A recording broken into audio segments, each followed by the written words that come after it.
ಸಿಂಹ ರಾಶಿ. ರಾಮನವಮಿಯಂದೇ ಸಿಂಹ ರಾಶಿಗೆ ಗಜಕೇಸರಿ ಯೋಗ. ಅನಿರೀಕ್ಷಿತ ಸಂಪತ್ತು. ಲಕ್ಷ್ಮೀ ಮಾತೆ ಅನುಗ್ರಹ. ವೀಕ್ಷಕರೆಲ್ಲರಿಗೂ ನಮ್ಮ ವಾಹಿನಿಯ ವಿಶೇಷ ಕಾರ್ಯಕ್ರಮಕ್ಕೆ ಸ್ವಾಗತ.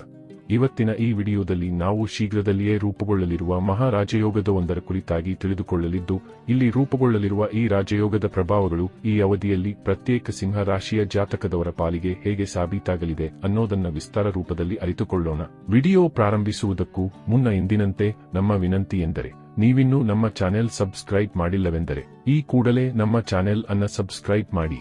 ಜೊತೆಗೆ ನಮ್ಮೆಲ್ಲ ವಿಡಿಯೋಗಳ ನಿರಂತರ ಅಪ್ಡೇಟ್ಸ್ಗಳಿಗಾಗಿ ತಪ್ಪದೇ ಪಕ್ಕದ ಬೆಲ್ ಐಕಾನ್ ಬಟನ್ ಕೂಡ ಕ್ಲಿಕ್ ಮಾಡಿ. ನಿಮ್ಮ ಜೀವನದಲ್ಲಿಯೂ ಏನಾದರೂ ಸಮಸ್ಯೆಗಳು ಬಾಧಿಸುತ್ತಲಿದ್ದರೆ ಈ ಕೂಡಲೇ ಸ್ಕ್ರೀನ್ ಮೇಲೆ ಕಾಣ್ತಿರುವ ನಮ್ಮ ಗುರೂಜಿ ನಂಬರ್ಗೆ ಕರೆ ಮಾಡಿ ಶೀಘ್ರವೇ ಶಾಶ್ವತ ಪರಿಹಾರ ಕಂಡುಕೊಳ್ಳಿ. ವೀಕ್ಷಕರೇ, ಹಿಂದೂ ಪಂಚಾಂಗದ ಪ್ರಕಾರ ದೈವಿಕ ಗುರು ಮತ್ತು ಚಂದ್ರನ ನಡುವೆ ವಿಶೇಷ ಸಂಯೋಗ ಸಂಭವಿಸಿದಾಗ ಪ್ರಬಲವಾದ ಗಜಕೇಸರಿ ರಾಜಯೋಗ ರೂಪುಗೊಳ್ಳುತ್ತದೆ. ಈ ಯೋಗ ಒಬ್ಬ ವ್ಯಕ್ತಿಗೆ ಸಂಪತ್ತು, ಗೌರವ, ಪ್ರತಿಷ್ಠೆ ಮತ್ತು ಯಶಸ್ಸನ್ನು ನೀಡುತ್ತದೆ. ಈ ರಾಜಯೋಗ ಗ್ರಹಗಳ ಸಂಚಾರದ ಸಮಯದಲ್ಲಿ ನಿಯತಕಾಲಿಕವಾಗಿ ಪ್ರಕಟವಾಗುತ್ತದೆ. ಪಂಚಾಂಗದ ಪ್ರಕಾರ ಗಜಕೇಸರಿ ರಾಜಯೋಗ ಮಾರ್ಚ್ 26ರಂದು ಗುರು ಮತ್ತು ಚಂದ್ರನ ಸಂಯೋಗದಿಂದಾಗಿ ರೂಪುಗೊಳ್ಳಲಿದೆ. ಗುರುವು ಪ್ರಸ್ತುತ ಮಿಥುನ ರಾಶಿಯ ಮೂಲಕ ಸಾಗುತ್ತಿರುವುದರಿಂದ ಮತ್ತು ಮಾರ್ಚ್ 26ರಂದು ಚಂದ್ರನು ಮಿಥುನ ರಾಶಿಯನ್ನು ಪ್ರವೇಶಿಸುವುದರಿಂದ ಇದು ಸಂಭವಿಸುತ್ತದೆ. ಪರಿಣಾಮವಾಗಿ ಈ ರಾಜಯೋಗದ ಪ್ರಭಾವವು ಎಲ್ಲಾ ರಾಶಿಚಕ್ರ ಚಿಹ್ನೆಗಳಲ್ಲಿ ಕಂಡುಬರುತ್ತಿದ್ದರೂ ಈ ಅವಧಿಯು ಸಿಂಹ ರಾಶಿಯ ವ್ಯಕ್ತಿಗಳಿಗೆ ವಿಶೇಷವಾಗಿ ಶುಭ ಮತ್ತು ಫಲಪ್ರದವಾಗಿರುತ್ತದೆ. ಇವರು ಮಾನಸಿಕ ತೃಪ್ತಿಯ ಸ್ಥಿತಿಯನ್ನು ಅನುಭವಿಸುವ ಸಾಧ್ಯತೆಯಿದೆ ಮತ್ತು ಐಷಾರಾಮಿ ವಸ್ತುಗಳನ್ನು ಸಹ ಖರೀದಿಸಬಹುದು. ಈ ರಾಜಯೋಗವು ಮಿಥುನ ರಾಶಿಯಲ್ಲಿ ಚಂದ್ರನ ಉಪಸ್ಥಿತಿಯಿಂದಾಗಿ ರೂಪುಗೊಳ್ಳುತ್ತಿದೆ. ಜ್ಯೋತಿಷ್ಯ ನಂಬಿಕೆಗಳ ಪ್ರಕಾರ ಈ ಗುರು ಚಂದ್ರನ ಸಂಯೋಗವು ಕೆಲವು ರಾಶಿಚಕ್ರ ಚಿಹ್ನೆಗಳಿಗೆ ಅತ್ಯಂತ ಶುಭ ಫಲವನ್ನು ತರಬಹುದು. ಈ ಯೋಗವು ಅದೃಷ್ಟ, ಆರ್ಥಿಕ ಪ್ರಗತಿ ಮತ್ತು ಗೌರವವನ್ನು ಹೆಚ್ಚಿಸಲು ಸಹಾಯಕವಾಗಿದೆ ಎಂದು ಪರಿಗಣಿಸಲಾಗಿದೆ. ಇದಲ್ಲದೆ ಲಕ್ಷ್ಮೀ ದೇವಿಯ ವಿಶೇಷ ಆಶೀರ್ವಾದಗಳನ್ನು ಸಹ ತರಬಹುದು.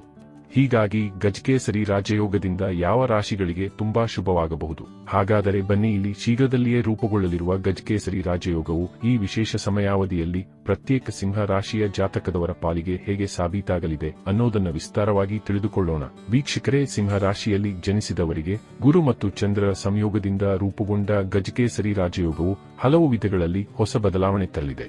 ಈ ರಾಜಯೋಗವು ನಿಮ್ಮ ಜಾತಕದ 6ನೇ ಮನೆಯಲ್ಲಿ ರೂಪುಗೊಳ್ಳುತ್ತಿದೆ. ಇದನ್ನು ಸೇವೆ, ಉದ್ಯೋಗ, ಶತ್ರುಗಳು ಮತ್ತು ಆರೋಗ್ಯಕ್ಕೆ ಸಂಬಂಧಿಸಿದೆ ಎಂದು ಪರಿಗಣಿಸಲಾಗುತ್ತದೆ. ಪರಿಣಾಮವಾಗಿ ಉದ್ಯೋಗಸ್ಥರು ವಿಶೇಷ ಪ್ರಯೋಜನಗಳನ್ನು ಪಡೆಯುವ ನಿರೀಕ್ಷೆಯಿದೆ. ಹೊಸ ಉದ್ಯೋಗಾವಕಾಶಗಳು ಉದ್ಭವಿಸಬಹುದು ಅಥವಾ ಕೆಲಸದ ಸ್ಥಳದಲ್ಲಿ ಸಕಾರಾತ್ಮಕ ಬದಲಾವಣೆಗಳನ್ನು ಕಾಣಬಹುದು. ದೀರ್ಘಕಾಲದ ಸಮಸ್ಯೆಯಿಂದ ಪರಿಹಾರ ಪಡೆಯುವ ಸಾಧ್ಯತೆಗಳು ಇವೆ.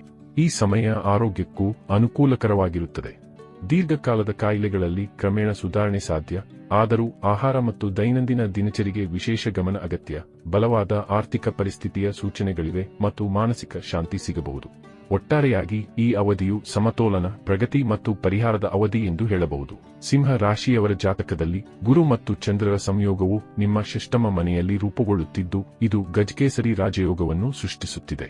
ಹೀಗಾಗಿ ಈ ಶುಭ ಯೋಗವು ಸಿಂಹ ರಾಶಿಯವರ ವ್ಯಕ್ತಿತ್ವವನ್ನು ಹೆಚ್ಚಿಸಬಹುದು ಮತ್ತು ಜೀವನದ ವಿವಿಧ ಕ್ಷೇತ್ರಗಳಲ್ಲಿ ಸಕಾರಾತ್ಮಕ ಫಲಿತಾಂಶಗಳನ್ನು ನೋಡಬಹುದು.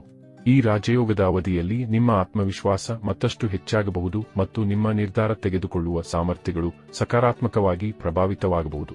ಸಾಕಷ್ಟು ಸಮಯಗಳಿಂದ ನಿಮಗೆ ಸಿಗಬೇಕಾಗಿರುವ ಹಣ ನಿಮ್ಮ ಕೈ ಸೇರಲಿದೆ. ಇದರ ಜೊತೆಗೆ ನಿಮ್ಮ ಪಿತ್ರಾರ್ಜಿತ ಸಂಬಂಧಪಟ್ಟಂತಹ ವ್ಯಾಪಾರದಲ್ಲಿ ಕೂಡ ನಿಧಾನಗತಿಯಲ್ಲಿ ಲಾಭವನ್ನು ಪಡೆದುಕೊಳ್ಳುವುದಕ್ಕೆ ಪ್ರಾರಂಭ ಆಗಲಿದೆ. ಪಿತ್ರಾರ್ಜಿತ ಆಸ್ತಿಯಲ್ಲಿ ಕೂಡ ಪಾಲನ್ನು ಪಡೆದುಕೊಳ್ಳಬಹುದಾಗಿದೆ.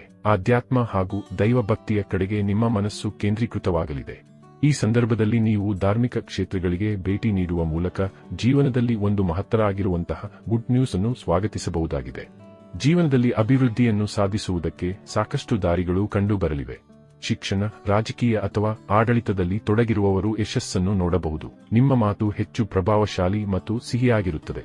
ಇದು ಇತರರಿಗೆ ಸ್ಫೂರ್ತಿ ನೀಡಲು ಮತ್ತು ನಿಮ್ಮ ಅಭಿಪ್ರಾಯಗಳನ್ನು ಪರಿಣಾಮಕಾರಿಯಾಗಿ ಪ್ರಸ್ತುತಪಡಿಸಲು ನಿಮಗೆ ಅನುವು ಮಾಡಿಕೊಡುತ್ತದೆ. ವಿಶೇಷವಾಗಿ ಈ ಸಮಯವು ವಿದ್ಯಾರ್ಥಿಗಳಿಗೆ ಅನುಕೂಲಕರವಾಗಿರುತ್ತದೆ. ಉನ್ನತ ಶಿಕ್ಷಣವನ್ನು ಪಡೆಯುವ ನಿಮ್ಮ ಕನಸು ನನಸಾಗಬಹುದು ಮತ್ತು ಸ್ಪರ್ಧಾತ್ಮಕ ಪರೀಕ್ಷೆಗಳಲ್ಲಿ ಯಶಸ್ಸನ್ನು ಸೂಚಿಸಲಾಗುತ್ತದೆ.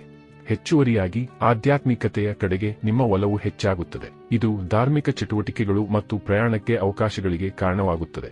ಪ್ರೇಮ ಸಂಬಂಧಗಳು ಮತ್ತು ವೈವಾಹಿಕ ಜೀವನವು ಸಾಮರಸ್ಯದಿಂದ ಉಳಿಯುತ್ತದೆ. ವೈಯಕ್ತಿಕ ಜೀವನವನ್ನು ಆಹ್ಲಾದಕರವಾಗಿಸುತ್ತದೆ. ಸಮಾಜದಲ್ಲಿ ನಿಮ್ಮ ಗೌರವ ಹೆಚ್ಚಾಗಲಿದೆ ಹಾಗೂ ವ್ಯಾಪಾರಿಗಳಿಗೆ ವ್ಯಾಪಾರದಲ್ಲಿ ಲಾಭದಾಯಕ ಅಂಶಗಳು ಹೆಚ್ಚಾಗಲಿವೆ. ಗುರುವು ರೂಪಿಸುವ ಗಜಕೇಸರಿ ರಾಜಯೋಗವು ಸಿಂಹ ರಾಶಿಯಲ್ಲಿ ಜನಿಸಿದವರಿಗೆ ಅತ್ಯಂತ ಲಾಭವನ್ನು ತರಬಹುದು. ಈ ಯೋಗವು ಬುದ್ಧಿವಂತಿಕೆ, ಶಿಕ್ಷಣ, ಮಕ್ಕಳು, ಪ್ರೀತಿ ಮತ್ತು ಹೂಡಿಕೆಗಳಿಗೆ ಸಂಬಂಧಿಸಿದ ಮನೆಯಲ್ಲಿ ರೂಪುಗೊಳ್ಳುತ್ತಲಿದೆ. ಪರಿಣಾಮವಾಗಿ ಸಿಂಹ ರಾಶಿಚಕ್ರ ಚಿಹ್ನೆಯಡಿಯಲ್ಲಿ ಜನಿಸಿದವರ ಆರ್ಥಿಕ ಪರಿಸ್ಥಿತಿಯು ತ್ವರಿತ ಸುಧಾರಣೆಯನ್ನು ಕಾಣಬಹುದು. ದೀರ್ಘಕಾಲದ ವ್ಯರ್ಥ ಖರ್ಚುಗಳನ್ನು ತಡೆಯಲಾಗುತ್ತದೆ ಮತ್ತು ನೀವು ಹಣವನ್ನು ಉಳಿಸಲು ಸಾಧ್ಯವಾಗುತ್ತದೆ. ಹೊಸ ಮತ್ತು ಸುಸ್ಥಿರ ಆದಾಯದ ಮೂಲಗಳು ತೆರೆದುಕೊಳ್ಳುವ ಸಾಧ್ಯತೆಯಿದೆ. ಇದು ಆರ್ಥಿಕ ಸ್ಥಿರತೆಯನ್ನು ಹೆಚ್ಚಿಸುತ್ತದೆ. ಆನ್ಲೈನ್ ವ್ಯವಹಾರ ಅಥವಾ ಡಿಜಿಟಲ್ ಮಾಧ್ಯಮದಲ್ಲಿ ತೊಡಗಿರುವವರು ಗಮನಾರ್ಹ ಲಾಭಗಳನ್ನು ನೋಡಬಹುದು. ಒಟ್ಟಾರೆಯಾಗಿ ಇಲ್ಲಿ ಸಮಯ ಖಂಡಿತ ನಿಮಗೆ ಅತ್ಯದ್ಭುತ ಶುಭ ಫಲಗಳನ್ನು ಕರುಣಿಸಲಿದ್ದು, ಇಲ್ಲಿ ತಪ್ಪದೇ ಈ ಸಮಯದ ಸದುಪಯೋಗ ಪಡೆದುಕೊಂಡು ಮುನ್ನಡೆಯಬೇಕು. ವೀಕ್ಷಕರೇ, ಅತಿ ಶೀಘ್ರದಲ್ಲಿಯೇ ರೂಪುಗೊಳ್ಳಲಿರುವ ಗುರು ಮತ್ತು ಚಂದ್ರದೇವನ ಸಂಯೋಗದ ವಿಶೇಷ ಪ್ರಭಾವಗಳು ಹೇಗಿರಲಿವೆ ಅನ್ನೋದರ ಸಂಪೂರ್ಣ ಮಾಹಿತಿ ಇದಾಗಿದ್ದು, ಈ ಮಾಹಿತಿ ನಿಮಗೆ ಇಷ್ಟವಾದರೆ ವಿಡಿಯೋವನ್ನು ಲೈಕ್ ಮತ್ತು ಶೇರ್ ಮಾಡಿ. ಹಾಗೆ ಚಾನೆಲ್ ಸಬ್ಸ್ಕ್ರೈಬ್ ಮಾಡುವುದರೊಂದಿಗೆ ನಿರಂತರ ವಿಡಿಯೋ ಅಪ್ಡೇಟ್ಸ್ಗಳಿಗಾಗಿ ತಪ್ಪದೇ ಪಕ್ಕದ ಬೆಲ್ ಐಕಾನ್ ಬಟನ್ ಕೂಡ ಕ್ಲಿಕ್ ಮಾಡಿ.